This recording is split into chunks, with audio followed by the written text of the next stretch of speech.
Bakit ayaw mong dinggin? Mga paliwanag ka.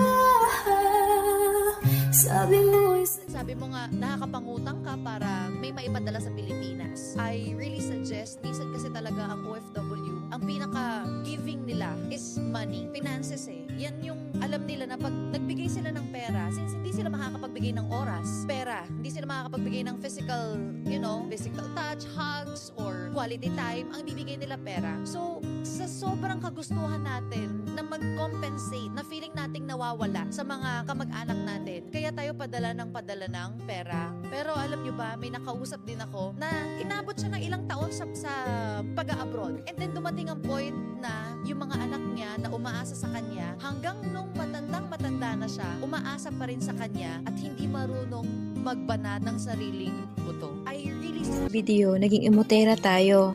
Di natin maiiwasan minsan maging malungkot at mamiss natin yung mga mahal natin sa buhay. Pagkagising ko kanina, ang lungkot-lungkot ko na. At yun na talaga yung naramdaman ko hanggang sa ako'y nakaalis at sa pag-uwi. Ito halos kalaban ng mga OFW. Yung homesick, boredom strike, at kung ano pa, kailangan mo itong labanan. Kaya yung iba minsan hindi nila makaya ng labanan at sila'y nagpapakamatay. Kaya yung mga pamilya na nandyan sa Pinas, huwag niyo din kalimutan, kumustahin, at tawagan at bigyang halaga. Kasi sa ganyang pamamaraan is malaking bagay na yan sa aming mga OFW. At huwag nyo din sayangin yung mga perang pinapadala sa inyo. Kasi yung pera na yan, bago yan nakuha, isang balding pawis, isang balding lungkot, at isang balding luha. O diba? Kompleto.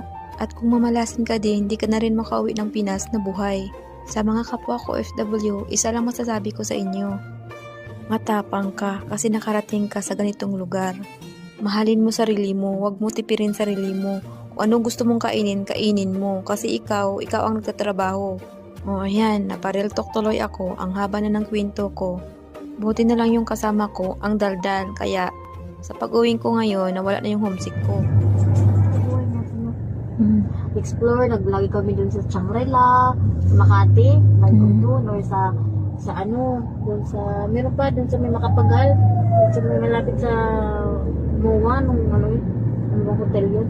So yun lamang guys, don't forget life is beautiful. Bye!